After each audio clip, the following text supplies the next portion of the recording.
বিসমিল্লাহির রহমানির রহিম। সুবহানাল্লাযী আসরা বিআবদিহি লাইলাম মিনাল মাসজিদিল হারাম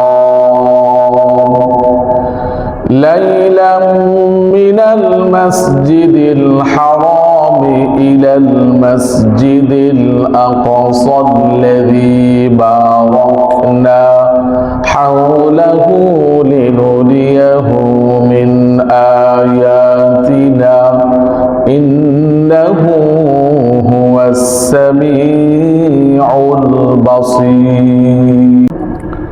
আরবি সন অনুযায়ী রজব মাস চলছে। রজব মাসের 27 তারিখ রাত আল্লাহর রসুলের মেয়ারাজ হয়েছে। এই হিসাবে সামনে যে রাতটা আসতেছে এই রাতটাই হলো রজব মাসের 27 তারিখ রাত। এই 27 তারিখ রজব মাসের 27 তারিখে আল্লাহর রসুলের মেয়ারাজ হয়েছে। আল্লাহর সাথে ঊর্ধ্বগমনে আল্লাহর সাথে সাক্ষাৎ হয়েছে। আল্লাহর রসুল যখন তিনি রজব মাসের 27 তারিখ রাত সব কিছু কাজ সমাপ্ত করে তিনি শুয়ে আছেন, রাতের গভীরে আল্লাহ রাব্বুল আলামিন হযরত জিবরাইল এবং মিকাইল এই দুইজনকে পাঠালেন তার হাবিবকে তার দরবারে দাওয়াত দেওয়ার জন্য। সাথে আসলো একটি বোরাক, অলৌকিক একটি যান আল্লাহ তাআলা তার হাবিবের জন্য পাঠিয়েছেন। হযরত জিবরাইল এসে যখন দরজায় দাঁড়িয়ে সালাম দিলেন আর আল্লাহ রাব্বুল আলামিনের দাওয়াতের কথা বললেন, সঙ্গে সঙ্গে আল্লাহর হাবিব রাজি হয়ে গেলেন। বোরাকের উপর চড়ে আল্লাহর রসুল সর্বপ্রথম বাইতুল্লাহ গিয়েছেন। সেখান থেকে মসজিদুল আকসার মধ্যে গিয়েছেন। সেখানে গিয়ে দেখেন অসংখ্য ফেরেশতা অবতরণ করেছে। আর পৃথিবীতে যত বিশিষ্ট নবী রাসূলকে আল্লাহ তাআলা পাঠিয়েছেন সমস্ত নবী রাসূলগণ সেখানে উপস্থিত হয়ে আছেন। আল্লাহ রসুল সমস্ত নবী রাসূল এবং ফেরেশতাদেরকে মুক্তাদি বানিয়ে তিনি 2 রাকাত নামাজ আদায় করেছেন। বড় বড় নবী রাসূলদেরকে নিয়ে ফেরেশতাদেরকে নিয়ে আল্লাহ রসুল 2 রাকাত নামাজ আদায় করেছেন। এই হিসাবে আল্লাহ রসুলকে বলা হয় ইমামুল মুরসালিন, সমস্ত নবী রাসূলদের ইমাম, নেতা আল্লাহ রসুল। বাইতুল্লাহ থেকে যখন বাইতুল মুকদ্দাসে আল্লাহর রসুল যাচ্ছেন, প্রতিমধ্যে একটি কবর দেখতে পেলেন। এই কবর থেকে সুঘ্রাণ ছড়িয়ে আসছে, চতুর্দিকে সুঘ্রাণ ছড়িয়ে পড়ছে। হযরত জিবরাইলকে জিজ্ঞাসা করলেন, হে জিবরাইল, এই কবরটা কার? এখানে কাকে দাফন করা হয়েছে? হযরত জিবরাইল বললেন, এটা আজকের ঘটনা নয়, আজ থেকে শত শত বছর আগের ঘটনা।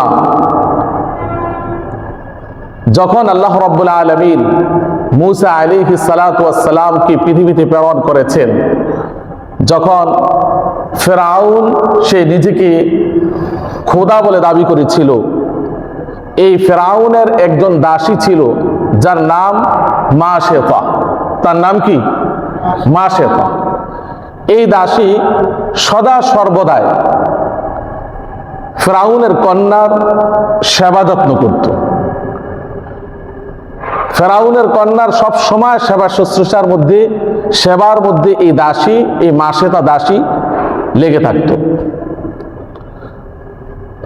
ফেরাউন যখন নিজেকে প্রভু হিসাবে দাবি করলো আর তার বিরুদ্ধে আল্লাহ রাব্বুল আলামিন মূসা আলাইহিস সালাতু ওয়াস সালামকে প্রেরণ করেছেন, অনেক চিন্তা ভাবনা করে এই মাশেতা দেখলেন ফিরাউন কখনো সৃষ্টি জগতের প্রভু হতে পারে না, ফিরাউন কখনো আমার রব হতে পারে না। মূসা আলাইহিস সালাম যার দাওয়াত দিচ্ছেন তিনি হলেন প্রকৃত রব, তিনি হলেন প্রকৃত খোদা। এই জন্য তিনি ফিরাউনের ঘরে থেকে ফিরাউনের রবকে অস্বীকার করে মূসা আলাইহিস সালাতু ওয়াস সালামের রবের উপর ঈমান এনেছেন, মূসা আলাইহিস সালামের উপর তিনি ঈমান এনেছেন, কিন্তু এটা গোপন রেখেছেন। ঈমান কোনোদিন গোপন থাকে না, এটা একদিন একদিন প্রকাশ পেয়ে যায়। এই মাসেতে একদিন ফিরাউনের কন্যার চুল আশ্রিয়ে দিচ্ছে চিরুনি দিয়ে, হঠাৎ করে চিরুনিটা মাটির মধ্যে পড়ে গেছে। যাদের অন্তরে ঈমান আছে তাদের স্বভাব হলো যখন তারা কোনো কাজ শুরু করে তখন তারা কি বলে শুরু করে? বিসমিল্লাহির রহমানির রহিম। মাসেতা এই চিরুনিটা তুলতে গিয়ে মুখ দিয়ে উচ্চারণ করে ফেললেন বিসমিল্লাহির রহমানির রহিম। ফিরাউনের কন্যা শুনেই তো যে তুমি তো আমার ঘরে থেকে, আমার বাবার ঘরে থেকে তুমি মূসার খোদার নাম নিছ, তুমি কি বললা? তুমি এটা কিভাবে শিখলা? আমার বাবাকে তুমি খোদা হিসাবে না মেনে মূসার খোদার নাম তুমি আমার ঘরের মধ্যে নিলে, বলো তুমি এটা কেন বললে? মা সেটা বললেন, ফিরাউন আপনার বাবা কখনো খোদা হতে পারে না, বরং মূসা আলাইহিস সালাতু ওয়াস সালাম যার দাওয়াত দিচ্ছেন তিনিই হলেন প্রকৃত খোদা।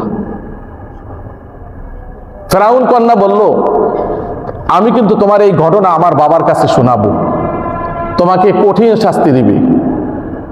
মা সেটা বললেন, শোনাতে পারো, কোনো অসুবিধা নেই,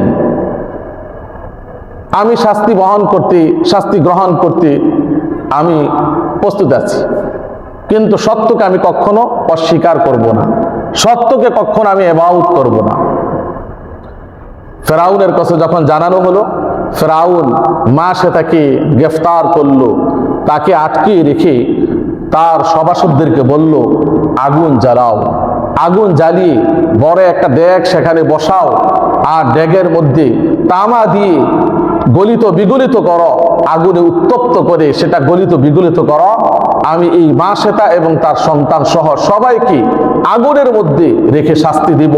কত বড় সাহস, আমার ঘরের মধ্যে থেকে মূসার খোদার নাম আমাকে খোদা না বলে, এটা বরদাস্ত করে দ্বারা যায় না।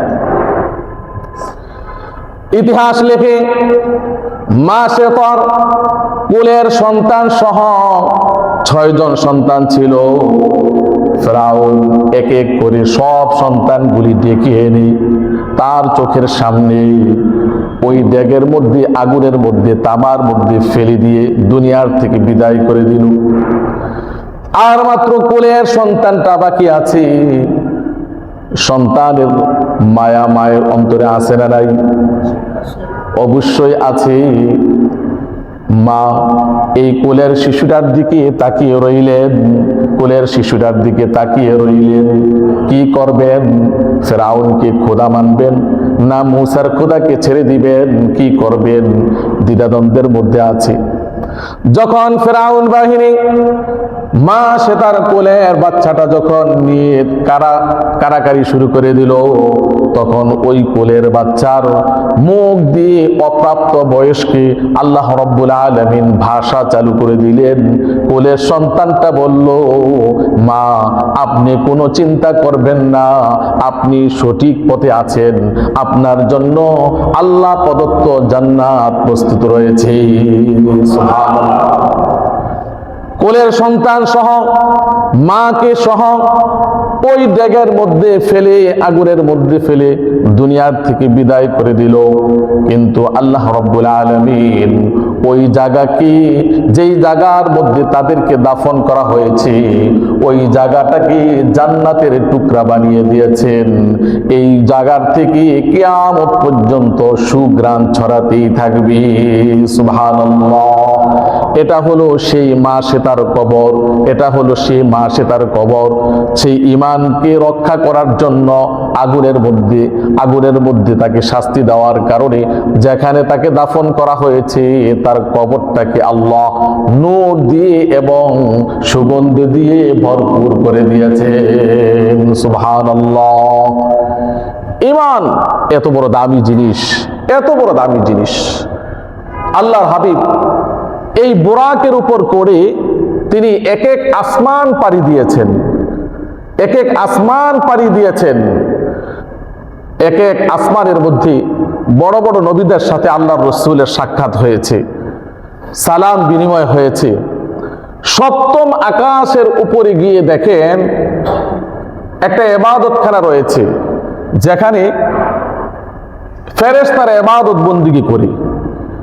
তাকে বলা হয় বাইতুল মামুর। ফেরেশতাদের ইবাদতখানাকে কি বলা হয়? বাইতুল মামুর। এই বাইতুল মামুর বর্তমান কাবা ঘর যেখানে, ঠিক সোজা উপরের দিকে সপ্তম আকাশের উপর একটা ঘর আছে, যারা ফেরেশতারা যে ঘরের মধ্যে ইবাদত বন্দেগী করে, এই ঘরের নাম হলো বাইতুল মামুর। আল্লাহর রাসূল এই ঘরের মধ্যে প্রবেশ করলেন। আল্লাহর রাসূল বলেন, এই বাইতুল মামুরের মধ্যে প্রতিদিন 70,000 ফেরেশতা ইবাদত বন্দেগী করার জন্য আসে। এই 70,000 ফেরেশতা যখন ইবাদত বন্দেগী করে বের হয়ে যায়, আরেক 70,000 ফেরেশতা আসে। এভাবে করে একবার যে 70,000 ফেরেশতা ইবাদত বন্দেগী করে বের হয়ে যায়, কিয়ামত পর্যন্ত আর এই ফেরেশতারা এই ঘরের মধ্যে ইবাদত বন্দেগী করার জন্য সুযোগ পাবে না। সুবহানাল্লাহ। আল্লাহ তাআলা এত ফেরেশতাকে তিনি তৈরি করে রেখেছেন, এত ফেরেশতা আল্লাহ তাআলা বানিয়েছেন। একবার যে 70,000 ফেরেশতা ইবাদত বন্দেগী করার জন্য আসবে, বের হওয়ার পর কিয়ামত পর্যন্ত আর দ্বিতীয়বার এই ঘরের মধ্যে আসার চান্স পাবে না, সুযোগ পাবে না, লাইন পাবে না। সপ্তম আকাশের উপর একটি জায়গা আছে, যাকে বলা হয় সিদরাতুল মুনতাহা। আসমান থেকে যেই সমস্ত ফেরেশতারা জমিনে আসে, তাদের স্টেশন সেখানে শেষ, এর উপরে আর কেউ যেতে পারে না, যাকে বলা হয় সিদরাতুল মুনতাহা। এই সিদরাতুল মুনতাহাকে আল্লাহ তাআলা পরিসমাপ্তি করেছেন একটি গাছের মাধ্যমে। সেই গাছটার নাম কি বলেন তো দেখি? কি গাছ? বরুই গাছ। এটার নাম কি? বরুই গাছ। একটা বরুই গাছ সেখানে আছে। সিদরাতুন অর্থ বরুই গাছ, মুনতাহা শেষ স্টেশন। এই বরুই গাছটাই হলো পৃথিবীর থেকে উপরের দিকে ওঠার শেষ স্টেশন। এর উপরে আর পৃথিবীর কোনো, এই সপ্তম আকাশ থেকে পৃথিবী পর্যন্ত যত ফেরেশতা আছে, এরা এই পর্যন্ত যেতে পারে, এর উপরে আর যেতে পারে না। এই বরুই গাছ যেখানে আছে, সেই বরুই গাছটা এত বিশাল, এত বড়, যার এক একটা বরুই আল্লাহর রাসূল বলেছেন মটকার মতো। এই বরুই গাছের এক একটা পাতা হাতির কান, দেখেছেন হাতির কান? এই হাতির কানের মতো এক একটা পাতা, এত বড় বড়। আর প্রত্যেকটা পাতার মধ্যে পৃথিবীতে যত মানুষ আছে, সমস্ত মানুষের নাম লেখা রয়েছে। আল্লাহর রাসূল হযরতে আজরাইলকে ওই বরুই গাছের নিচে দেখেছেন, হাতে একটা ডায়েরি। আল্লাহর রাসূল জিজ্ঞেস করলেন, এটা কি? তিনি বললেন, এটা হলো একটা ডায়েরি, একটা লিস্ট। তার মধ্যে কি আছে? হযরতে আজরাইল বললেন, পৃথিবীতে যত মানুষ আছে, সমস্ত মানুষের নাম এই ডায়েরির মধ্যে রয়েছে। আর যে ওই গাছ দেখেছেন, এই গাছের প্রত্যেকটি পাতার মধ্যে সমস্ত মানুষের নাম রয়েছে। আমার ডায়েরিতে যত নাম আছে, সমস্ত মানুষের নামগুলি এক একটা পাতার মধ্যে লিপিবদ্ধ আছে। পৃথিবীতে যখন কারো হায়াত শেষ হয়ে যায়, কারো হায়াত যখন ফুরিয়ে যায়, মৃত্যু যখন এসে যায়, তখন আল্লাহ রাব্বুল আলামিনের আদেশে ওই গাছের পাতাটা সেটা শুকাতে শুরু করে হলুদ বর্ণ হয়ে যায়। আর আল্লাহ রাব্বুল আলামিন ওই ব্যক্তির পিছনে রিজিকের যেই ফেরেশতা আছে তাদেরকে বলেন, যাও তার যত রিজিক অসমাপ্ত রয়েছে সবগুলি তাকে দিয়ে দাও, সবগুলি তার নিকটে পৌঁছে দাও।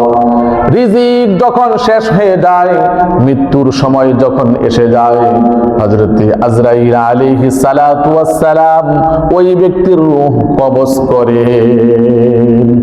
ওই ব্যক্তির রূহ কবজ করেন।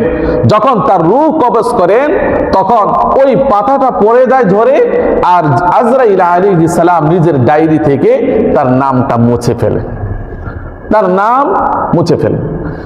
আল্লাহর রাসূল জিজ্ঞাসা করলেন, হে আজরাইল, পৃথিবীতে লক্ষ কোটি কোটি মানুষ এলোমেলো বিভিন্ন ভাবে ছড়িয়ে ছিটিয়ে আসি, তুমি কিভাবে তাদেরকে দেখো, তাদের নাগাল পাও কিভাবে তুমি?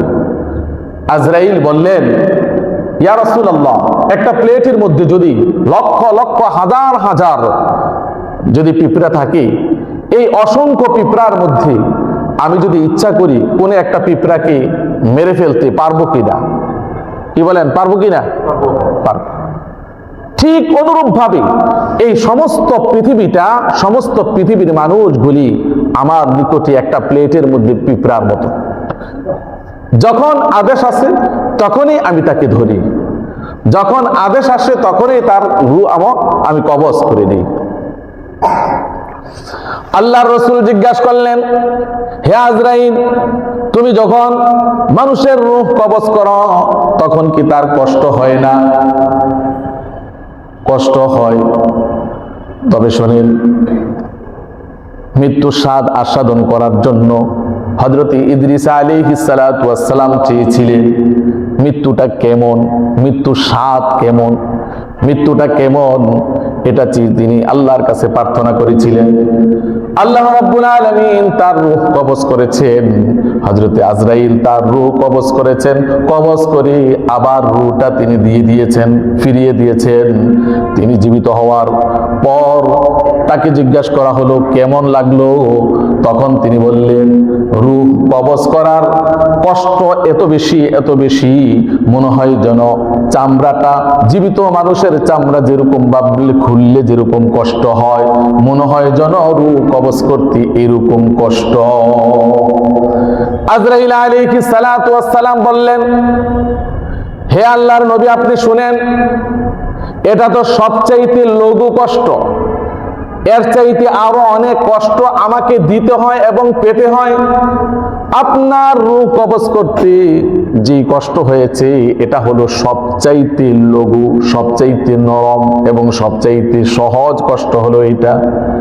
আল্লাহর রাসূল বললেন, যদি এরকম হয় কষ্ট, তাহলে আমার উম্মতের অবস্থা কি হবে? আমার উম্মতের রূহ তখন তুমি কবজ করবে, তখন কত কষ্ট পাবে। হযরত আজরাইল আলাইহিস সালাম বললেন, ইয়া রাসূলুল্লাহ, আপনার উম্মতের বেলায় আল্লাহ রাব্বুল আলামিন আমাকে অনুমতি দিয়েছেন, আমাকে পাওয়ার দিয়েছেন, আমাকে অনুমোদন দিয়েছেন।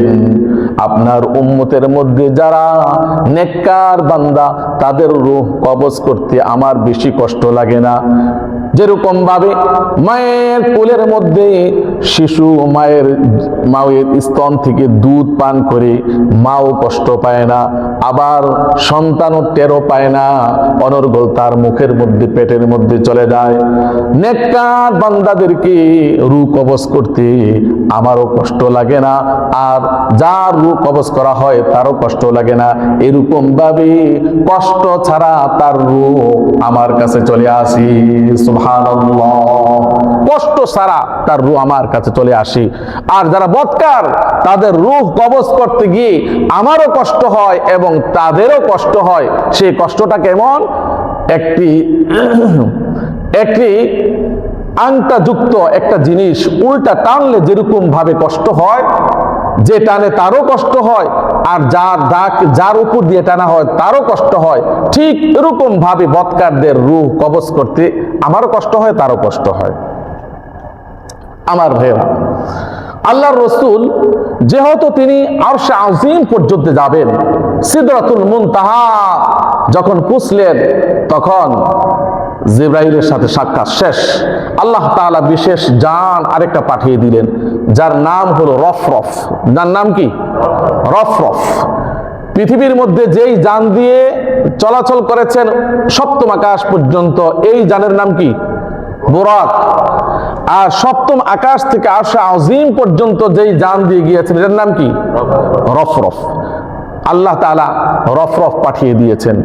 আল্লাহর হাবিব সেই রফরফের মধ্যে উঠলেন। যাওয়ার সময় ফেরেশতারা আল্লাহর হাবিবকে একটি গাছের নিচে নিয়ে গেলেন। আল্লাহর রসুল সামনের দিকে তাকিয়ে দেখলেন গাছের পাশেই বিশাল বড় একটা গম্বুজ, বিশাল বড় একটা গম্বুজ। এই গম্বুজের দরজা আছে, তালা নাই, তবে সেটা খুলবে, উপরে লেখা আছে বিসমিল্লাহির রহমানির রহিম। আল্লাহর হাবিব এই গম্বুজের কাছে গেলেন। গম্বুজের কাছে দাঁড়িয়ে তিনি বিসমিল্লাহির রহমানির রহিম যখন পড়লেন, সঙ্গে সঙ্গে দরজা খুলে গেল। ভিতরে উকি দিয়ে দেখলেন চারটি কোণ রয়েছে। এই চারটি কোণ দিয়ে চারটি ঝর্ণা প্রবাহিত হচ্ছে। প্রথম কোণ দিয়ে স্বচ্ছ পানির নহর প্রবাহিত হচ্ছে, দ্বিতীয় কোণ দিয়ে মধুর নহর প্রবাহিত হচ্ছে, তৃতীয় কোণ দিয়ে শরাবের নহর প্রবাহিত হচ্ছে, চতুর্থ কোণ দিয়ে দুধের নহর প্রবাহিত হচ্ছে। আল্লাহর হাবিব ফেরেশতাদেরকে জিজ্ঞাসা করলেন এগুলি কোত্থেকে শুরু হয়েছে আর কোথায় গিয়ে শেষ হয়েছে?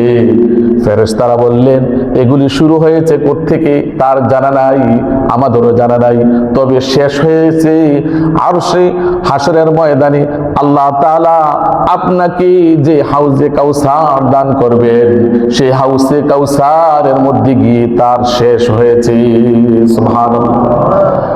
আল্লাহর হাবিব অপলক নেত্রী এই চার কোণের দিকে তাকিয়ে রইলেন আর মনে মনে ভাবলেন এই নহরের পানি, এই নহরের দুধ, শরাব, মধু কত যে মজা। হঠাৎ করে আওয়াজ আসলো, হে আল্লাহর হাবিব আপনি শোনেন, আপনি শোনেন, এই নহর থেকে পানি পান করবে তারাই যারা বেশি বেশি পাঠ করবে বিসমিল্লাহির রহমানির রহিম। আল্লাহর হাবিব সঙ্গে সঙ্গে বললেন আল্লাহুম্মা আকুলু বিসমিল্লাহির রহমানির রহিম ফারজুকনা বিহাদান নাঈম। হে আল্লাহ আমি কিন্তু বিসমিল্লাহির রহমানির রহিম পড়ি, সুতরাং তুমি আমাকে আমার উম্মতকে এই নিয়ামত দিয়ে আমাদেরকে ধন্য করিও। সুবহানাল্লাহ। এই জন্য বিসমিল্লাহির রহমানির রহিম বেশি বেশি কি করতে হবে? পাঠ করতে হবে। আল্লাহর রসুল আল্লাহর সাথে তার সাক্ষাৎ হলো, আল্লাহর সাথে তার সাক্ষাৎ হলো, সাক্ষাৎ হয়েছে, আল্লাহর সাথে কথোপকথন হয়েছে। তারপর আল্লাহ তাআলা অনেক কিছু অলৌকিক বিষয়গুলি আল্লাহর হাবিবকে স্বচক্ষে দেখিয়েছেন। তিনি জান্নাত দেখেছেন, জাহান্নাম দেখেছেন। জান্নাতে যখন প্রবেশ করবেন, জান্নাতের গায়ের মধ্যে একটি, জান্নাতের দরজার মধ্যে একটি আমল দেখতে পেলেন লেখা। সেই আমলটি কি? আল্লাহর হাবিব পৃথিবীতে এসে বলেছেন আস-সাদাকাতু বিআশরিন ওয়াল করজু বিসামানিয়াতি আশার। দান সদকা করলে 10 গুণ সওয়াব, আর মানুষকে ঋণ দিলে 18 গুণ সওয়াব। কয় গুণ? মানুষকে ঋণ দিলে কয় গুণ সওয়াব? 18 গুণ। আর দান সদকা করলে 10 গুণ। তার কারণ কি? দান সদকা এটা তো ধনী গরিব সবার নিকটে এটা যেতে পারে, কিন্তু ঋণ যায় শুধুমাত্র অভাবগ্রস্ত, যার প্রয়োজন তার কাছে এই টাকাটা যায়, তার কাছেই যায়। এই জন্য দান সৎকার চাইতে ঋণ দেওয়া এর মধ্যে সওয়াব বেশি। আল্লাহর রসুল জান্নাতের মধ্যে যখন প্রবেশ করলেন তখন তিনি একটি খড়মের আওয়াজ শুনতে পেলেন, জুতার আওয়াজ শুনতে পেলেন। মনে হয় যেন জুতার আওয়াজটা, খড়মের আওয়াজটা নিজের কাছে খুব পরিচিত। হযরতে বেলালের আওয়াজ। হযরত বেলালের খরমের আওয়াজের মতো টকটক শব্দ এরকম শোনা যায়। আল্লাহর রসুলের সামনে কে যেন এরকম ভাবে হেঁটে যাচ্ছে, আর আল্লাহর রসুল ভেবে নিলেন এরকম তো আওয়াজটা হযরত বেলাল যখন হাঁটে তখন এরকম হয়। বেলালের অনুধাবন করিলেন। পৃথিবীতে আসার পর হযরত বেলালকে ডেকে এনে বললেন, হে বেলাল, তুমি এমন কি আমল করেছো, মেরাজের রাত্রে জান্নাতের মধ্যে প্রবেশ করে আমি তোমার পায়ের আওয়াজ শুনতে পেয়েছি, এমন আমল কি করেছো? হযরত বেলাল বললেন, ইয়া রাসূলুল্লাহ, ইসলাম গ্রহণ করার পর আপনি যা শিখিয়ে দিয়েছেন তাই তো আমি আমল করি, এর চাইতে অতিরিক্ত কোনো আমল তো করি না। না, তোমার স্পেশাল কোনো আমল আছে যার কারণে আল্লাহ রাব্বুল আলামিন জান্নাতের মধ্যে তোমার পায়ের আওয়াজ আমাকে শুনিয়ে দিয়েছেন, তার মানে তুমি জান্নাতি হয়ে গেছো। হযরত বেলাল বললেন, ইয়া রাসূলুল্লাহ, তবে একটি আমল আমি কখনো ছাড়ি না, শীতেও না গরমেও না, কোনো সময় বিপদও না, কোনো সময় আমি এই আমলটা ছাড়ি না। আমি সব সময় অজু অবস্থায় থাকি, আর যখন ওই অজু করি, অজু করার পর তাহিয়াতুল ওযু নামক দুই রাকাত নামাজ আমি সাথে সাথে পড়ে নিই। এই আমলটা আমি কোনোদিন ছাড়ি না, আমি সব সময় করি, চাই শীত হোক অথবা বিপদ হোক, খুশি হোক, সব সময় এই আমলটা আমি করি। অজু করার সাথে সাথে 2 রাকাত নামাজ তাহিয়াতুল ওযু আদায় করি। আল্লাহর রাসূল যা বুঝার তিনি বুঝে ফেললেন। তিনি বললেন, হয়তো এই আমলের কারণে আল্লাহ রাব্বুল আলামিন জান্নাতের মধ্যে তোমার পায়ের আওয়াজ আমাকে শুনিয়ে দিয়ে তোমাকে ধন্য বানিয়ে দিয়েছেন। সুবহানাল্লাহ। তাহিয়াতুল ওযু একটি সুন্নত, রাসূলের একটি সুন্নত। এই সুন্নতটা প্রায় মৃত প্রায় হয়ে যাচ্ছে, কেউ তা আদায় করে না। ওযু করার পর কেউ এই নামাজটা আদায় করে না, কেউ করে না। অথবা একটা সুন্নত, এই সুন্নতটা মরে যাচ্ছে। এই সুন্নতের ফজিলত কি? যেই ব্যক্তি তাহিয়াতুল ওযু আদায় করবে আল্লাহ তাআলা তার মর্যাদা বৃদ্ধি করে দিবেন। সুবহানাল্লাহ। যেই ব্যক্তি তাহিয়াতুল ওযু আদায় করবে ওয়াজাবাত লাহুল জান্নাহ, তার জন্য জান্নাত ওয়াজিব হয়ে যাবে। আল্লাহর রাসূল আরেক হাদিসের মধ্যে বলেছেন, যেই ব্যক্তি তাহিয়াতুল ওযুর নামাজ আদায় করবে গুফিরা লাহু মা তাকদ্দামা মিন যামবি, আল্লাহ তাআলা তার পূর্বের সব গুনাহগুলি মাফ করে দিবে। সুবহানাল্লাহ। আবার ভাইরা, আল্লাহর রাসূল মিরাজ থেকে আসার সময় ইব্রাহিম আলাইহিস সালাতু ওয়াস সালামের সাথে সাক্ষাৎ হলো। ইব্রাহিম আলাইহিস সালাম বললেন, হে শেষ নবী মুহাম্মদ, তুমি শোনো, পৃথিবীর মধ্যে যখন যাবে তখন তুমি আমার পক্ষ থেকে তোমার উম্মতকে একটা সালাম দিবে, উম্মতকে সালাম জানাবে, আর বলে দিবে আন্নাল জান্নাতা তাইয়্যিবাতুত তুরবাতি আযবাতুল মাই, জান্নাতের মাটি সুগন্ধযুক্ত আর জান্নাতের পানি হলো সুমিষ্ট। ওয়া আন্নাহা কিয়ানুন, আর জান্নাতটা হলো সমতল খালি, একেবারে তার মধ্যে কোনো কিছুই নেই, গাছ তোমাদেরকে লাগাতে হবে। ওয়া আন্না গিরাসাহা, আর জান্নাতের গাছ হলো সুবহানাল্লাহ ওয়ালহামদুলিল্লাহ ওয়ালা ইলাহা ইল্লাল্লাহু ওয়াল্লাহু আকবার। তার মানে এই 4টা তাসবিহ পড়লে জান্নাতের মধ্যে আপনার জন্য আমার জন্য এক একটা গাছ রোপণ হয়ে যাবে। সুবহানাল্লাহ। হযরতে আবু হুরায়রা রাদিয়াল্লাহু তাআলা আনহু একদিন রাস্তার পাশে বসে বসে তিনি গাছ রোপণ করছেন, গাছ লাগাচ্ছেন। আল্লাহর হাবিব ওই রাস্তার পাশ দিয়ে যাচ্ছেন। জিজ্ঞাসা করলেন, হে আবু হুরায়রা, তুমি কি করো?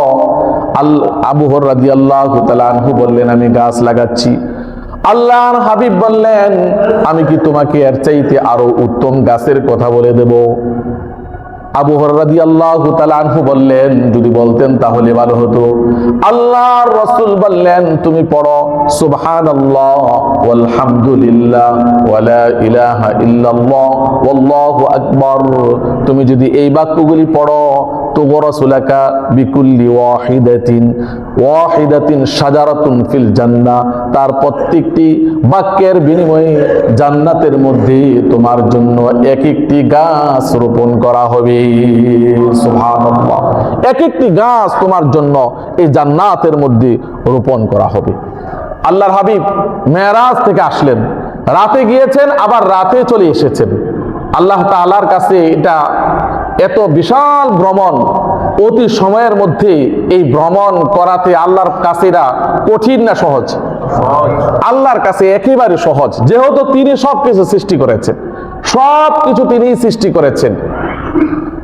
সাধারণত রাষ্ট্রীয় কোনো মেহমান যখন আসে তখন রাস্তাঘাটগুলি সব বন্ধ করে দেওয়া হয়, গাড়িগুলো একেবারে স্টপ হয়ে থাকে। রাষ্ট্রীয় মেহমান যখন তার মেহমানখানায় চলে যায় তখন আবার গাড়িগুলি চলতে শুরু করে দেয়। ঠিক অনুরূপভাবে আল্লাহ রাব্বুল আলামিন তার প্রিয় হাবিবকে তার বাড়িতে দাওয়াত দিয়ে পৃথিবীর যত গতি আছে সমস্ত গতিগুলিকে বলেছেন স্টপ, বন্ধ হয়ে থাক, আমি যখন বলবো তখন চলবে। সময়ের গতি বন্ধ করে দিয়েছেন, আমি যখন বলবো তখন চলবে। সাধারণ মানুষের কারণে যদি এরকম ভাবে হতে পারে, তাহলে আসমান জমিন যিনি সৃষ্টি করেছেন তিনি, তার পক্ষে এটা কঠিন কিছু নয়, তার পক্ষে অত্যন্ত সহজ। আল্লাহ তাআলা তার হাবিবকে দাওয়াত দিয়ে সময়ের গতিকে বন্ধ করে দিয়েছেন। আল্লাহর হাবিব যখন মেরাজ থেকে আসলেন, রাতে গিয়েছেন, ফজরের নামাজের আগে এসে উপস্থিত পৃথিবীতে। তারপর আল্লাহ তাআলা বলেছেন তারপর সময়ের গতি চলতে থাকো। তো আল্লাহর হাবিব ফজরের পর সূর্য যখন উঠেছে তখন তিনি কাবা শরীফের, হাতিবে কাবা যাকে বলা হয়, কাবা শরীফের উত্তর দিকে ইংরেজি ইউর মতো একটা দাগ আছে, দেখবেন, এটাকে হাতিমে কাবা বলা হয়। কি বলা হয় এটা? মানে এটা কাবা শরীফের অংশ ছিল, যখন নির্মাণ করা হয়েছে ফ্রেশ টাকার স্বল্পতার কারণে ওই অংশটা সহ নির্মাণ করতে পারে না। খালেস, যেটা সুদ মুক্ত, ঘুষ মুক্ত টাকা ওই জামানার মধ্যে খুব কম ছিল, আর যতটুক ছিল ততটুক তোলে এতটুকুই তারা নির্মাণ করতে পেরেছে, যার কারণে ওই অংশটা বাদ গেছে। এটাকে বলা হয় হাতিবে কাবা, কাবা শরীফের অংশ। আল্লাহ রসুল মেরাজ থেকে এসে তিনি এই হাতিবে কাবার মধ্যে বসে তিনি খুব চিন্তা করতেছেন যে এই কথাটা কাকে বলবো। এই কথা তো কেউ বিশ্বাস করবে না। সাধারণত আমি কোনো কথা বললে মানুষ বলে নতুন কথা, আর যদি বলি যে এক রাতে আমি সপ্তম আকাশের উপরে গেছি, সপ্তম আকাশ থেকে আরশ আজিম পর্যন্ত গেছি, সেখানে জান্নাত দেখেছি, জাহান্নাম দেখেছি, আরো কত কিছু অলৌকিক বিষয় দেখেছি, এগুলি যদি আমি মানুষের কাছে বলি তাহলে মানুষ তা আমাকে পাগল বলবে। তিনি খুব চিন্তিত অবস্থায় আছেন। হঠাৎ করে এই রাস্তা দিয়ে আবু জাহেল যাচ্ছে। আবু জাহেল বলে, হে মুহাম্মদ, প্রতিদিন তো নতুন নতুন কথা তুমি আমাদেরকে শোনাও, আজকে কি কোনো নতুন কথা আছে? আল্লাহ রসুল বললেন, হ্যাঁ, আজকে একটা বিশাল নতুন কথা আছে। সেটা কি?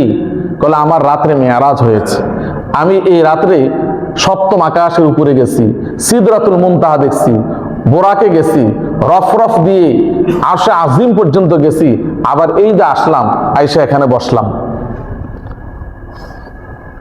আবু জাহেল বলে, তুমি যে কথাটা আমার কাছে বলছো, আমি যদি মানুষ নিয়ে আসি, তুমি কি মানুষের সামনে এই কথাটা বলতে পারবে? তাহলে হ্যাঁ, অবশ্যই বলতে পারবো। আবু জাহেল গোত্রীয় লোকদেরকে নিয়ে আসলো। আসার পর মুহাম্মদ সাল্লাল্লাহু আলাইহি সাল্লাম তাদেরকে শোনালেন। শোনানোর পর তারা পাগল বলতে লাগলো, পাগল পাগল বলে সত্য কথাটাকে উড়িয়ে দিল। আল্লাহর রাসূলের বন্ধু ছিলেন আবু বকর। আবু বকর রাদিয়াল্লাহু তাআলা আনহু, তিনি ঘর থেকে বের হয়ে কোথাও যাচ্ছেন। তারা মনে মনে ভাবলো, আবু বকর তো মুহাম্মদের বন্ধু, আজকে এই ঘটনা যদি আবু বকরের কাছে বলি তাহলে আবু বকর কখনো বিশ্বাস করবে না, কখনো বিশ্বাস করবে না। এই লোকটাকে যদি খসাতে পারি তাহলে আমরা সাকসেস, আর কিছু লাগবে না।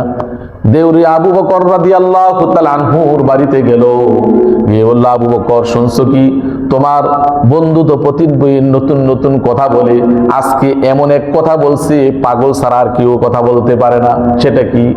সেটা হলো এই রাত্রে নাকি ওনার মেয়ারাজ হয়েছে, সপ্তম আকাশের উপরে গেছেন, এরপরে আরশ আজিমের মধ্যে গেছেন, সেখান থেকে অতিক্রম করে এক রাত্রে কিভাবে আসো, এটা সম্ভব কিভাবে? আবু বকর রাদিয়াল্লাহু তাআলা আনহু বললেন, যদি মুহাম্মদ সাল্লাল্লাহু আলাইহি ওয়াসাল্লাম এই কথা বলে, তাহলে অবশ্যই এক কথা সত্য, মিথ্যার কোনো লেশ এর মধ্যে নেই। সুবহানাল্লাহ। আবু বকর রাদিয়াল্লাহু তাআলা আনহু আল্লাহর রাসূলের কাছে আসলেন, আসার পর বললেন, ইয়া রাসূলুল্লাহ, আমি যা মানুষের কাছে শুনেছি, যদি আপনার মুখ দিয়ে এই কথা বের হয়ে থাকে, নিঃসন্দেহে আপনি সত্য বলছেন, এর মধ্যে কোনো মিথ্যা নেই। আল্লাহর রাসূল বললেন, হে আবু বকর, কোনো মানুষ তো আমাকে এই মেরাজের কথা বিশ্বাস করলো না, অনেকে শুনেছে, কিন্তু এই মেরাজের কথা সর্বপ্রথম তুমি বিশ্বাস করেছো, তুমি সত্য বলে সাক্ষী দিয়েছ। হে আবু বকর, আজ থেকে তুমি আবু বকর নয়, তুমি আজ থেকে হলে সিদ্দিক। সুবহানাল্লাহ। আবু বকর রাদিয়াল্লাহু তাআলা আনহু, তার উপাধি কি? আবু বকর সিদ্দিক রাদিয়াল্লাহু তাআলা আনহু, আবু বকর সিদ্দিক। তো এই মেরাজের ঘটনা, এটা আমরা যদি আমাদের অনেকের বুঝে আসে না, কিভাবে সম্ভব? যেহেতু আল্লাহ তাআলা ঘটিয়েছেন, তাহলে আল্লাহর পক্ষে এটা সম্ভব, অসম্ভবের কিছু না। এই মেরাজ থেকে আমরা পেয়েছি নামাজ, এই মেরাজ থেকে আমরা পেয়েছি সমাজ গঠন করার জন্য 14টি ফর্মুলা। সেই 14টি ফর্মুলা কি? 1 নম্বর ফর্মুলা আল্লাহ তাআলা দিয়েছেন, ওয়াকাযা রাব্বুকা আল্লা তা'বুদু ইল্লা ইয়াহু। 1 নম্বর হলো সমাজ গঠন করার জন্য আল্লাহ তাআলার ইবাদত করতে হবে, একমাত্র আল্লাহর দাসত্ব করতে হবে, অন্য কারো দাসত্ব করা যাবে না যদি শান্তিময় সমাজ গঠন করতে চান। 2 নম্বর ফর্মুলা হলো ওয়াবিল ওয়ালিদাইনি ইহসানা। ইসলামী সমাজ, শান্তির সমাজ গঠন করতে হলে মা বাবার সম্মান সেখানে থাকতে হবে, মা বাবার খেদমত থাকতে হবে। মা বাবাকে বৃদ্ধাশ্রমে রেখে শান্তিময় সমাজ গঠন করা কখনো সম্ভব না। 3 নম্বর ফর্মুলা হলো ওয়াআতিদাল কুরবা হাক্কাহু। আত্মীয় স্বজনের হক আছে, এই আত্মীয় স্বজনের হক আদায় করতে হবে। যেই সমাজের মধ্যে, যেই পরিবারের মধ্যে আত্মীয় স্বজন অবহেলিত, ওই পরিবার অশান্তি, ওই পরিবারের মধ্যে অশান্তি। যদি আপনি শান্তিময় সমাজ গঠন করতে চান, তাহলে অবশ্যই আত্মীয় স্বজনের হক তার পুরোপুরি আদায় করতে হবে। 4 নম্বর ফর্মুলা হলো ওয়ালা তুবাযযির তাবযীরা। অপচয় করা যাবে না, অপচয় করা যাবে না, এমন কি ইবাদতের কাজেও অপচয় করা যাবে না। আল্লাহর নিয়ামত অপচয় করা যাবে না। 5 নম্বর ফর্মুলা হলো ওয়ালা তাজআল ইয়াদাকা ফি ওয়ালা তাজআল ইয়াদাকা মাগলুলাতান ইলা উনকিকা ওয়ালা তাবসুতহা কুল্লাল বাসতি ফাতাকুদা মালুমান মাহসুরা। বলছে একবারে কৃপণ হইও না, আবার একেবারে সবকিছু ছেড়ে দিয়ে ব্যয় করিও না, বরং মৃতব্যয়ী হও, মাঝামাঝি অবস্থায় হও। যদি তুমি একেবারে কৃপণ হয়ে যাও, তাহলে তুমি তো ক্ষতিগ্রস্ত হয়ে যাবে, মানুষের কাছে তিরস্কারের পাত্র হয়ে যাবে। আর যদি তুমি একেবারে ব্যয় করতে থাকো হিসাব ছাড়া, তাহলে তুমি নিঃস্ব হয়ে যাবে। 6 নম্বর ফর্মুলা হলো ওয়ালা তাকতুলু আওলাদাকুম খাশিয়াতা ইমলাক নাহনু নারযুকুহুম ওয়া ইয়াকুম। তোমরা তোমাদের সন্তানদেরকে দারিদ্রতার ভয়ে হত্যা করে দিও না, আমি তাদের রিজিক দেব, তোমাদের রিজিক যেরকম ভাবে আমি দিয়ে থাকি। জন্ম নিয়ন্ত্রণ, যদি দারিদ্রতার কারণে যে একটা নিলে ইনকাম দিয়ে চলবে, যদি 2টা হয় তাহলে অসুবিধা হয়ে যাবে, এটা হলো দারিদ্রতার ভয়ে যদি সন্তান আপনি না নেন, তাহলে আপনার বিশাল বড় কবিরা গুনাহ হবে। তাহলে সমাজ, যদি ইসলামী সমাজ গঠন করতে হয়, তাহলে সেই সমাজের মধ্যে লোক সংখ্যা, আপনার সংখ্যা বেশি থাকতে হবে। সংখ্যা বেশি থাকলে আপনার কদর থাকবে। যেই পরিবারের মধ্যে সন্তান কম, ওই ব্যক্তি মরে গেলে কিছুদিন পর এই সন্তানগুলিও তার নাম ভুলে যায়। আর যদি তার সন্তান বেশি থাকে, 2টাই ভুলে যাবে, 3টা আপনাকে তার মৃত্যু পর্যন্ত স্মরণ রাখবে। ঠিক কিনা বলে? এই জন্য শান্তিময় সমাজ গঠন করতে হলে সন্তান বেশি বেশি দিতে হবে। 7 নম্বর ফর্মুলা হলো ওয়ালা তাকরাবুজ জিনা। জিনা ব্যভিচার থাকা যাবে না। যেই সমাজের মধ্যে জিনা ব্যভিচার বেশি হয় ওই সমাজের মধ্যে আল্লাহর গজব বেশি নাজিল হয়। ঠিক কিনা বলে? জিনা ব্যভিচার থাকা যাবে না। 8 নম্বর ফর্মুলা হলো ওয়ালা তাকতুলুন নাফসাল্লাতী হারামাল্লাহু ইল্লা বিল হক। মানুষকে অন্যায়ভাবে হত্যা করা যাবে না। যেই সমাজের মধ্যে মানুষকে হত্যা করা হয় ওই সমাজের মধ্যে অশান্তি আর অশান্তি, আর যেই সমাজের মধ্যে হত্যাকাণ্ড রক্তপাত নাই ওই সমাজটা শান্তি আর শান্তি। এই জন্য হত্যাকাণ্ড সংগঠিত করা যাবে না। 9 নম্বর ফর্মুলা হলো ওয়ালা তাকরাবু মালাল ইয়াতীম। যারা এতিম সন্তান তাদের সম্পদ আত্মসাৎ করা যাবে না। তাদের সম্পদ পরিপূর্ণভাবে বুঝিয়ে দিতে হবে, আত্মসাৎ করা যাবে না। 10 নম্বর ফর্মুলা হলো ওয়াউফু বিল আহদি ইন্নাল আহদা কানা মাসউলা। মানুষের সাথে ওয়াদা করলে সেই ওয়াদা তোমরা পুরা করো, কারণ এই ওয়াদা সম্পর্কে কিয়ামতের দিন তোমাকে জবাবদিহি করতে হবে।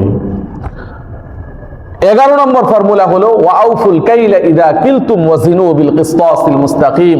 যখন মাপ দিবে, ওজন দিয়ে কোনো কিছু মানুষের কাছে বিক্রি করবে তখন পরিপূর্ণভাবে তাকে বুঝিয়ে দিবে, ওজনে কম করবে না, ওজনে কম করবে না, পরিপূর্ণভাবে বুঝিয়ে দিবে।